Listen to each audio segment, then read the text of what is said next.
Hi hello నమస్తే, నేను కృష్ణాంజనేయులు. దేశవ్యాప్తంగా సంచలనం రేపిన చర్చనీయాంశంగా మారిన కోల్కతా వైద్య విద్యార్థిని అత్యాచార ఘటన, దీని మీద సుప్రీంకోర్టు సుమోటోగా కేసు తీసుకోవటం, విచారణ జరపటం, విచారణ మొదటి రోజే కొన్ని కీలకమైనటువంటి నిర్ణయాలను తీసుకున్నది. ఇలాంటి దాడులు, ఘటనలు పునరావృతం కాకుండా వైద్య విద్యార్థుల మీద, అదేవిధంగా వైద్యుల మీద, వైద్య సిబ్బంది మీద, ఆసుపత్రుల మీద దాడుల నిరోధానికి ఒక నియమావళిని రూపొందించడం కోసం ప్రత్యేకంగా జాతీయ స్థాయిలో ఒక టాస్క్ ఫోర్స్ని ఏర్పాటు చేస్తున్నట్టు సుప్రీంకోర్టు ప్రకటించింది. అంతేకాకుండా ఇప్పుడు ఆసుపత్రుల్లో ఎలాంటి చర్యలు తీసుకోవాలి ఇప్పుడుగా అనేటువంటి కొన్ని సూచనలు కూడా చేసింది.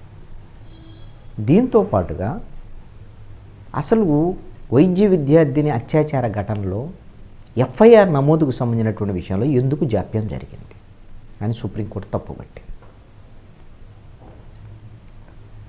సుప్రీంకోర్టు చాలా సీరియస్గా ఈ కేసు తీసుకున్నది అనే దానికి మొత్తము ఒకరోజు విచారణ సందర్భంగా దీనికి ఒక లాజికల్ కంక్లూషన్, ఎట్లా ఇప్పుడు జరుగుతున్నటువంటి రాష్ట్ర వ్యాప్తంగా జరుగుతున్నటువంటి ఆందోళనల విషయంలో కూడా వాళ్ళందరికీ, వైద్యులందరికీ ఒక భరోసా ఇస్తూ ఇలాంటి ఘటనలు పునరావృతం కాకుండా భవిష్యత్తులో సుప్రీంకోర్టు బాధ్యత తీసుకుంటుంది, చర్యలు తీసుకుంటుంది అనేటువంటి ఒక భరోసా కూడా వాళ్ళకి ఇచ్చింది. ఈ కేసు విచారణ సందర్భంగా సుప్రీంకోర్టు ధర్మాసనం చేసినటువంటి వ్యాఖ్యలను ఒకసారి మనం గమనిస్తే, మహిళలు సురక్షితంగా పని ప్రదేశాలకు వెళ్ళలేకపోవటం అంటే వారికి సమానత్వం హక్కును కాలరాయటమే. మరో రేపు హత్య జరిగే వరకు వేచి చూడలేం. వైద్యులు, వైద్య సిబ్బంది భద్రతకు దేశవ్యాప్త ప్రోటోకాల్ కావాల్సిందే. దాని విధి విధానాల రూపకల్పనకు వైస్ అడ్మిరల్ ఆర్తి సరెన్ సారథ్యంలో టాస్క్ ఫోర్స్ను ఏర్పాటు చేస్తున్నాం. మాపై నమ్మకం ఉంచి విధుల్లో పాల్గొనాల్సిందిగా దేశవ్యాప్తంగా ఆందోళన చేస్తున్న వైద్య సిబ్బందిని కోరుతున్నాం అని సుప్రీంకోర్టు అప్పీల్ చేసింది. మొత్తం ఈ టాస్క్ ఫోర్స్లో హైదరాబాదుకు సంబంధించినటువంటి AG hospitals chairman doctor D Nageshwar Reddy, Delhi AIIMS డైరెక్టర్గా ఉన్నటువంటి డాక్టర్ శ్రీనివాస్, ఈయన కూడా హైదరాబాద్ సంబంధించినటువంటి, ఇలాగా మొత్తం 9 మంది సభ్యులు ఉండేటువంటి ఈ జాతీయ టాస్క్ ఫోర్స్ ఎన్టీఎఫ్, దీంట్లో కేంద్ర కేబినెట్ కార్యదర్శి, హోంశాఖ కార్యదర్శి, ఆరోగ్య కుటుంబ సంక్షేమ శాఖ కార్యదర్శి, జాతీయ ఆరోగ్య కమిషన్ చైర్పర్సన్, జాతీయ పరీక్షా మండలి అధ్యక్షుడు, వీళ్ళందరూ కూడా సభ్యులుగా ఉంటారు. వీళ్ళందరూ కలిసి 2 నెలల్లో అసలు ఇలాంటి దాడులు జరగకుండా, ఇలాంటి ఘటనలు పునరావృతం కాకుండా ఏం చేస్తే బాగుంటుంది అనేటువంటి దాని మీద ఒక 2 నెలల్లో రిపోర్ట్ ఇవ్వమని చెప్పారు. సుప్రీంకోర్టు ఎంత సీరియస్గా ఉంది అనే దానికి ఇదొక నిదర్శనం. అదేవిధంగా ఇప్పుడుగా ఇప్పుడు ఈ నివేదిక వచ్చేంతవరకు మరి ఇలాంటి దాడులు, ఘటనలు పునరావృతం కాకుండా ఉండాలంటే కొన్ని సూచనలు కూడా చేసింది సుప్రీంకోర్టు. వెంటనే ఇప్పుడు అన్ని రాష్ట్రాలకి ఆసుపత్రులు ఎలాగ వ్యవహరించాలనే దాని మీద, ఆసుపత్రుల్లో అత్యవసర సేవలు అందించే గదుల వద్ద అదనపు భద్రతను ఏర్పాటు చేయాలి అనేటువంటి సూచన చేసింది. ఆసుపత్రుల్లోకి ప్రమాదకర వస్తువులు రాకుండా బ్యాగేజీని తనిఖీ చేయాలనేటువంటి సూచన కూడా చేసింది. పేషెంట్లు కాకుండా లోపలికి వచ్చే సందర్శకుల సంఖ్య మీద పరిమితి విధించాలి. ఒక పేషెంట్కి ఒక అటెండెంట్ ఉంటారు, ఆ అటెండెంట్ మారితే ఇంకొక అటెండెంట్ వస్తారు. లేదు అని అంటే వచ్చి చూడటానికి కొద్దిమంది చూసి మళ్ళీ వెళ్ళిపోవచ్చు.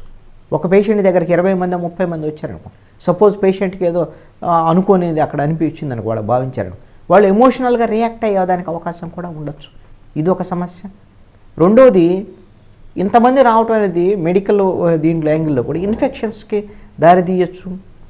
అసలు అక్కడ కంజెస్టివ్గా ఉండేటువంటి ప్లేస్ కూడా ఇబ్బందికరంగా మారవచ్చు, పేషెంట్లకు కూడా ఇబ్బందికరంగా మారేటువంటి అవకాశం.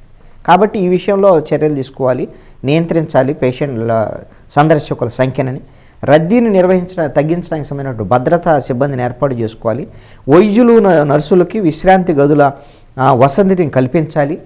మహిళలు పురుషులకు వేరువేరుగా ఈ విశ్రాంతి గదులు ఉండేటువంటి విధంగా చూడాలి.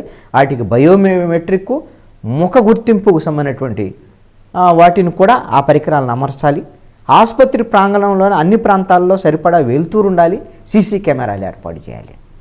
సీసీ కెమెరాలు ఉండి లైటింగ్ అవి ఎంత ఉందనుకోండి, ఇలాంటి ఘటనలు ఏమైనా జరుగుతున్నాయి అనుకో, అన్వాంటెడ్ యాక్టివిటీసు, అన్లాఫుల్ యాక్టివిటీస్ జరుగుతున్నాయి అనుకోండి, ఆ సీసీ కెమెరాలను మానిటరింగ్ చేసేటువంటి ఒక కమాండ్ కంట్రోల్ సెంటర్ ఉంటుంది. వాళ్ళు చూసి ముందుగానే గుర్తించి ఇలాంటి ఘటనలు మళ్ళీ జరగకుండా చూసేదానికి అవకాశం ఉంటుంది కదా. అసలు ఘటనలు జరగకుండా నిరోధించేదానికి కూడా అవకాశం ఉంటుంది కదా. అదేవిధంగా రాత్రి 10 గంటల నుంచి తెల్లవారుజామున 6 గంటల మధ్యలో రవాణా సదుపాయం కల్పించాలి. ఎవరైతే ఆసుపత్రి సిబ్బంది, డాక్టర్లు, వీళ్ళందరూ నర్సులు, వీళ్ళు వచ్చేటువంటి వాళ్ళందరికీ కూడా రవాణా సౌకర్యం కల్పించాలి. అయితే వాళ్ళకి ఏదైనా ఘటనలు జరిగినప్పుడు ఆ బాధ సంక్షోభాన్ని ఎదుర్కొనేటువంటి విధంగా వర్క్షాపులు నిర్వహించి వాళ్ళలో కొంత ఆత్మస్థైర్యాన్ని నింపేటువంటి ప్రయత్నం కూడా చేయాలని. భద్రతా ఏర్పాట్లకు సంబంధించి ప్రతి 3 నెలలకు ఒకసారి తనిఖీలు కూడా చేయాలి అని. మహిళా ఉద్యోగులందరికీ సురక్షితమైన పని వాతావరణాన్ని కల్పించాలన్న నిబంధన వైద్య సంస్థలకు వర్తింపజేయాలి. అంతర్గత ఫిర్యాదుల కమిటీని కూడా ఏర్పాటు చేయాలి.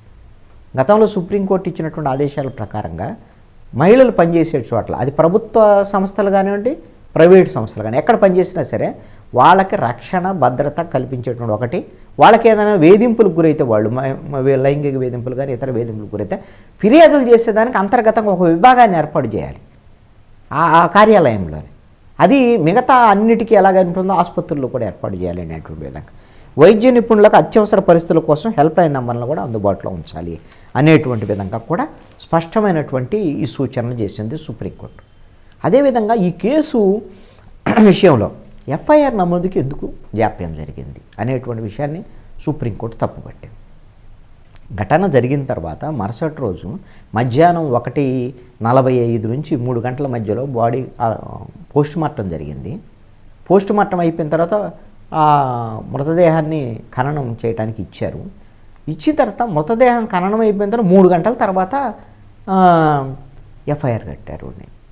అసలు ఎందుకు అంత జాప్యం జరిగింది అనేటువంటిది ఒక సీరియస్ అయింది సుప్రీంకోర్టు.